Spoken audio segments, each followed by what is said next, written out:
अस्सलाम वालेकुम dear students, lecture 3 chapter number 7 के साथ हम आपकी खिदमत में एक बार फिर हाजिर हैं। इस लेक्चर के अंदर हम आपके सामने जो है वो इम्पॉर्टेंट पैराग्राफ्स की सलीस जो है वो आपके सामने उसकी बयान करते हैं। और सलीस से मुराद, जैसा कि आपको पता है कि कोई भी अगर एक अहम पैराग्राफ हो तो उसमें उससे जो पहले जो तज़किरा किया गया होता है और उसके जो बाद का तज़किरा किया जाता है, उन दोनों का तज़किरा किया जाता है। और साथ में ये जो एक पैराग्राफ होता है उसके अंदर जो वजाहत होती है उसको हम आपके सामने बयान करते हैं। और इसके साथ साथ हम उस पैराग्राफ के अंदर जो मुश्किल अल्फाज होते हैं हम उनको भी आपके सामने जो है वो बयान करते हैं। हमारे आज के इस जो है वो लेक्चर के अंदर जो एक अहम पैराग्राफ है जिसको आपके सामने यहाँ पर जो है मैं बयान कर रहा हूँ, सफ़ा नंबर 36 पे है, थर्ड पैराग्राफ, जिसमें ये लिखा गया है। मैं आपके सामने यहाँ पर उसको वो लिखता हूँ।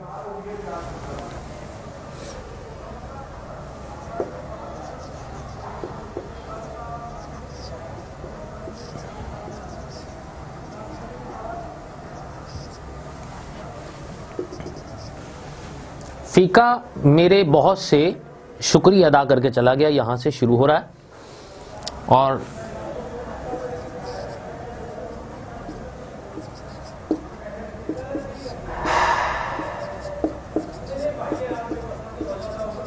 पहले ही देर हो गई थी, यहाँ तक है। अब इसमें कहा यह गया है, मैं आपके सामने ये जो पैराग्राफ इसको बोलता हूँ और आपके सामने उसकी जो है एक्सप्लेनेशन देता हूँ। मुश्किल अल्फाज इस पैराग्राफ के अंदर नहीं है, इस वजह से यहाँ पर आपके सामने जो है वो मैं मुश्किल अल्फाज के मुआनी जो है वो नहीं लिख रहा। स्टेटमेंट में आपके सामने जो है वो बोल रहा हूँ कि फ़ीका मेरे बहुत से शुक्रिया अदा करके चला गया, फिर मुझे एक खाली तांगा मिल गया। जब तांगा म्यूँ अस्पताल के सदर दरवाजे के सामने से गुजरा तो मैंने देखा कि फ़ीका एक चौकीदार से बातें कर रहा है।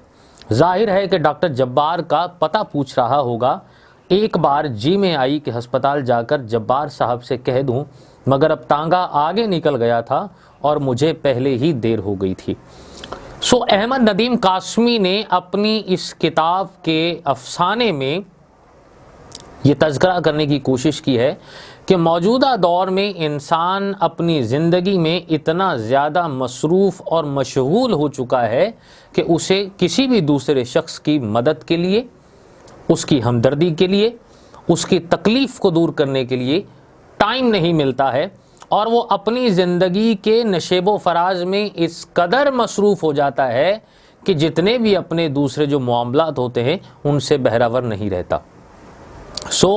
यही बात आज इस जो अफसाना है इसके अंदर जो है वो तज़किरा किया गया है सिफारिश के अंदर, जिसमें ये कहा गया है कि फ़ीका जो है वो मुझसे मिलने के बाद, जिसमें मैंने उसको जो है वो डॉक्टर अब्दुल जब्बार का एक मैंने पता बताया था जिससे उसे जाके मिलना था अपने वालिद की आंखों की बीनाई के हवाले से।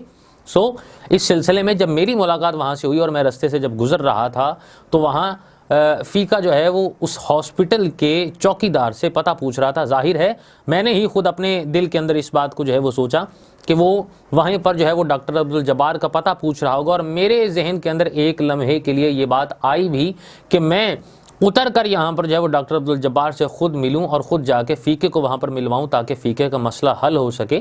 लेकिन दो बातों की वजह से मैं वहाँ पर जो है वो ना रुक सका और ना फ़ीके की मदद कर सकता, जिसमें से पहली बात यह है कि तांगा जो है वो थोड़ा आगे निकल गया था और मैं इसी अभी सोच में था, फासला काफ़ी तांगे ने तय कर लिया था। और दूसरी बात ये थी कि मुझे पहले ही देर हो रही थी, इस वजह से मैंने मुनासिब न समझा और मैं वहाँ से जो है वो चल दिया। कहने की इसमें बात ये की गई है कि एक इंसान इतनी दफ़ा अपनी जो है वो मजबूरी को और मसले को लेकर बाबूजी के सामने जो है वो हाजिर हुआ, लेकिन वो अपने मसाइल के अंदर इतने ज़्यादा उलझे हुए थे कि उन्होंने उसके मसले के हल को इतना ज़्यादा ज़रूरी न समझा, ना उसकी जो है वो मदद करना समझी ज़रूरी। इसलिए वो अपने ही कामों में जो है वो मशगूल रहे और फिर अपने ही ज़मीर के अंदर जो है ख़ुद जो है वो परेशान और पशेमान जो है वो रहे। हमारे पास आज के दौर के अंदर अपनी मसरूफ़ियत के बायस वक्त नहीं मिलता है किसी की दूसरे की मदद करने के लिए या किसी दूसरे की खुशी या गम में शरीक होने के लिए भी। कहा यह गया है कि ज़िंदगी आज के दौर के अंदर इतनी ज़्यादा बनावटी हो चुकी है कि इंसान के पास एक लम्हे का वक्त भी मैसर नहीं है किसी दूसरे की मदद करने के लिए। इसके बाद हमारा जो अगला जो पैराग्राफ है वो हमारे पास आता है जी, सफ़ा नंबर 37 पे है। इसका कुछ हिस्सा जो है सफ़ा नंबर 37 पे है और कुछ जो है वो 3 लाइन जिसकी जो है वो सफ़ा नंबर 36 पे है। हमारा ये पैराग्राफ यहाँ पर स्टार्ट होता है, यानी तुम्हारा बाप दिसंबर की सर्दी में।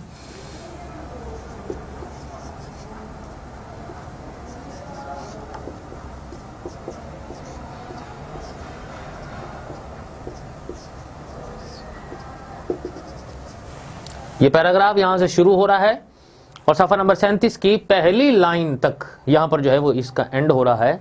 बरसों गुजर चुके हैं, यहाँ तक होता है जी।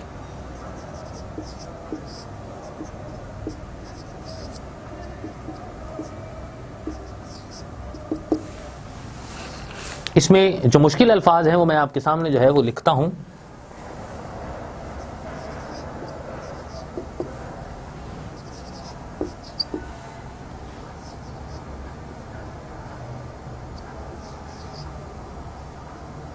जिसमें लफ्ज़ है तशवीश,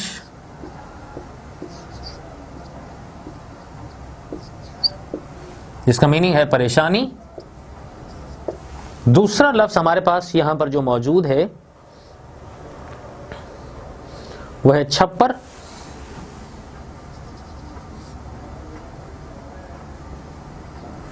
इसका मतलब है घास फूस का सामान।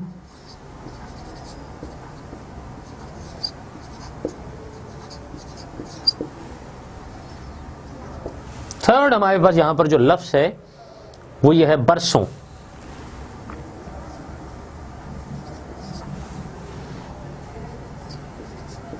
इसमें है सालों। ये 3 लफ्ज़ हमारे पास यहां पर जो मौजूद है। पैराग्राफ में आपके सामने पढ़ता हूं कि यानी तुम्हारा बाप दिसंबर की इस सर्दी में बरामदे ही में पड़ा रहा। मैंने अपने अंदाज में तशवीश जाहिर की।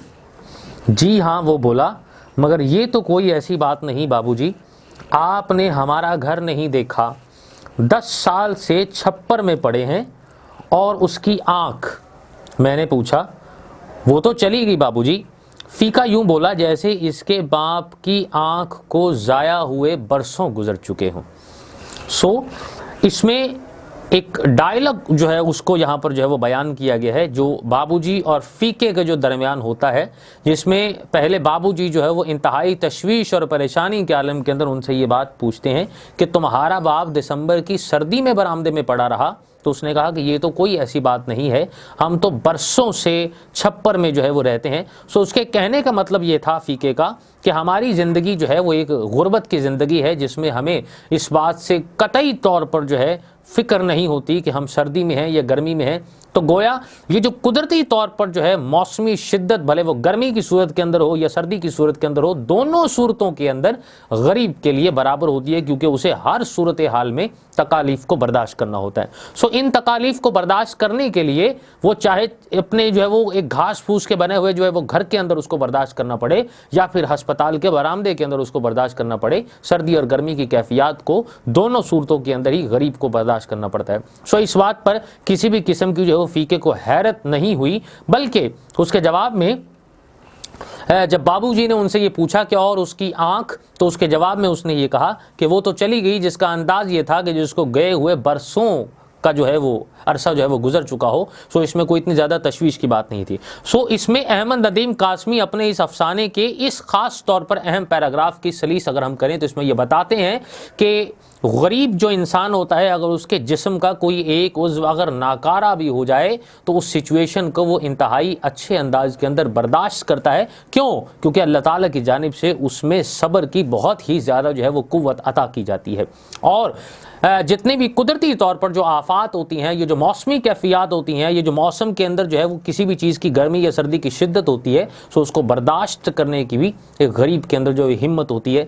गरीब के पास अगर नहीं होता तो सिर्फ सरमाए की जो है वो कमी होती है। गरीब के पास अगर नहीं होता तो सिफारिश नहीं होती है, जिसकी बुनियाद पर वो किसी के सामने अपने मसले का जो है वो हल नहीं निकाल सकता। गरीब के पास आहों, सिसकियों, तकालीफ, परेशानियों, गम और मुसीबतों के सिवा कुछ नहीं होता। लेकिन इन तमाम मामलात के बावजूद सवाल इस बात का है कि वो हमेशा अल्लाह ताला की ज़ात पर तवक्कल किए अपनी ज़िंदगी में खुशी के साथ अपनी ज़िंदगी को जो है वो बसर करता है। सो इसमें अहमद नदीम कासमी ने एक इंतहाई एहसन अंदाज के अंदर मुकालमे को बयान करने की कोशिश की है। हमारे पास जो अगला जो पैराग्राफ है वो सफ़ा नंबर 37 पे है। हम इसके बाद एक थर्ड पैराग्राफ का भी आगाज़ करते हैं। ये थर्ड पैराग्राफ भी हमारे आज के जो है वो इस चैप्टर के अंदर बहुत ज़्यादा अहम है और अहमियत का हामिल है। पैराग्राफ हमारे पास जो है ये स्टार्ट होता है यहाँ से कि मैं दिन भर घर से गायब रहा।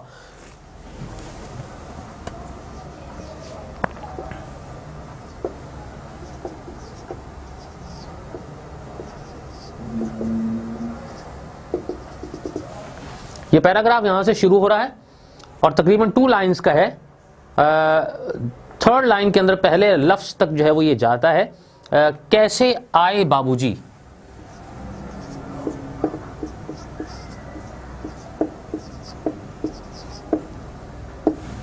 यहां तक है।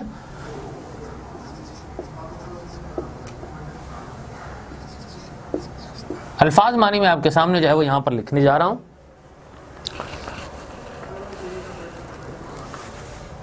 ये पहला लफ्ज है कि चक्कर काटता रहा,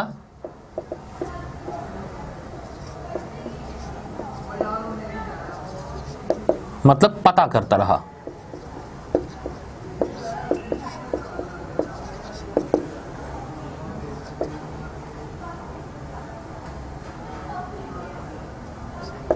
दूसरा लफ्ज हमारे पास इस पैराग्राफ के अंदर वो ये है कि घुटना पाजामे में से झांक रहा हो तो।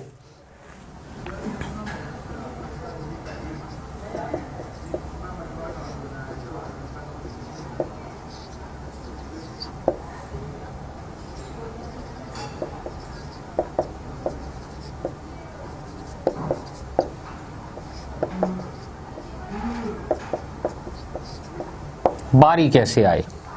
सो इसका मतलब यह है, ये एक मकूला है जिसमें ये लिखा जाता है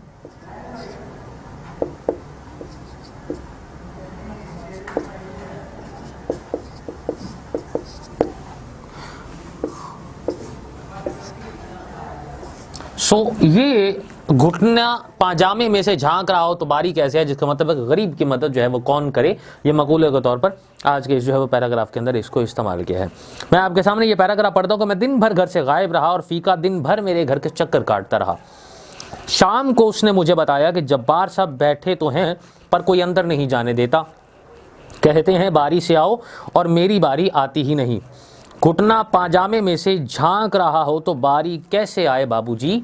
ये वो एक स्टेटमेंट है, ये वो एक डायलॉग है जो कि फीका बाबूजी के सामने जो है वो बोलता है और इस बात के हवाले से जब तज़किरा करता है कि मैं आपका जो है वो कार्ड लेकर गया था और मिलने जब उनसे गया था आपकी बुनियाद पर कि मुझे आपने भेजा है। सो ऐसी सूरत हाल के अंदर मुझे वहाँ पर जो है वो जाने नहीं दिया और कहते हैं कि बारी से आओ, और जब बारी आती थी तो बारी कभी आई ही नहीं है इस वजह से क्योंकि मुझे कभी अंदर जाने नहीं दिया गया। इसके साथ जो है फीके ने मकूला बोला था कि गरीब हूँ सो घुटना पाजामे में से झांक रहा हूँ, मतलब घुटने के अंदर जो है वो जब सुराख हूँ जो है पतलून के अंदर जो है वो सुराख हूँ, तो उस सिचुएशन में मैले कुचैले कपड़ों की बुनियाद पर ये गुर्बत अगर ज़ाहिरी तौर पर नज़र आती हो तो उसकी बुनियाद पर कोई भी किसी गरीब इंसान की तरफ जो है वो देखता नहीं और ना ही उसको कोई मौका देता है। यही बात उसने कही कि मुझे अपनी गुर्बत की वजह से उनसे जो है वो मिलने नहीं दिया गया। सो इस पैराग्राफ के अंदर जो 2 बातें जिनका एक तज़किरा किया गया, पहली ये बात कही गई कि एक डायलॉग की सूरत के अंदर फीके ने एक बात कही जो कि एक अक्ल की बुनियाद पर जो है वो बेस करती है, जिससे ये जाहिर होता है कि फ़ीका जो है वो अक्लमंद था लेकिन बहुत ज़्यादा मासूम था और अनपढ़ होने की वजह से और गरीब होने की वजह से उसे वो आसाइशें, उसे वो तमाम वसाइल मैसर ना आ सके।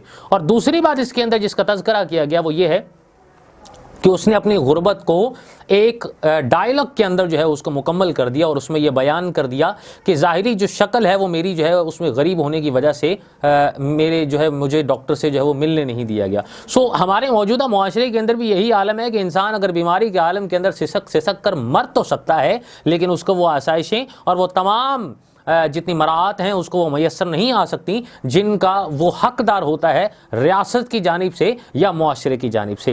हालांकि ये उसका एक जायज़ हक है, अगर वो किसी एक जगह का, किसी एक मुल्क का या किसी एक रियासत का अगर वो मुअज़्ज़ज़ शहरी है तो उसका बुनियादी तौर पर ये राइट है कि अगर उसे किसी भी किस्म का कोई मसला, तकलीफ़ या तंगी या मुसीबत दरपेश आती है सो हुकूमत की जानिब से जो है वो उसका इलाज किया जाए और उसके तमाम जिस्मानी तौर पर जितने मामलात हैं उनको अच्छे तरीके से हल किया जाए। लेकिन यहाँ सूरत हाल चूँकि उसके बरक्स है, यहाँ न सिर्फ हमारे राइट्स को हमसे छीना जाता है, हमारे हकूक़ को से हमको जो है वो महरूम किया जाता है, बल्कि इसके साथ साथ एक अहम जो है वो संगीन मसला ये है कि हम अपने मसाइल के हल के लिए हम लोगों के पीछे जो है वो भागते हैं, उनकी जो है वो मिन्नतें और समाजतें करते हैं और हमेशा उनके सामने जो है वो घुटने टेकते हैं ताकि हमारे मामलात और मसाइल हल हो सकें। लेकिन अलमिया यहाँ का ये है कि इसके बावजूद भी हमारे मामलात हल नहीं होते और सिफारिश करने वाले अपनी मसरूफियत की वजह से या अपने किसी और जो है वो ज़ाती अना की वजह से भी किसी दूसरे को इस बात के लिए गवारा ही नहीं करते हैं कि हम किसी की मदद कर सकें या हमारे दो लफ्ज़ बोलने से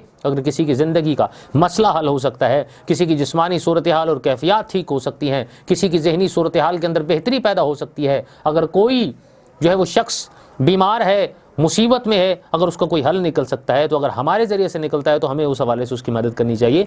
हमारे यहाँ ऐसे जितनी भी एक अच्छी जो आदात हैं उनका बहुत ज़्यादा जो है वो फुकदान है। सो अलमिया हमारे पास जिसको अहमद नदीम कासमी ने अपने इस जो है वो अफसाने के अंदर जो है वो बयान किया है। बहुत शुक्रिया। हम मिलते हैं अपने एक नए चैप्टर के साथ आपकी खिदमत में। हमारे इस जो ट्यूब लेक्चर्स हैं उनको सब्सक्राइब करते रहिएगा, हमें अपनी फ़ीडबैक से आगाह करिए। मिलते हैं अगले लेक्चर में। बहुत शुक्रिया। अल्लाह हाफ़िज़।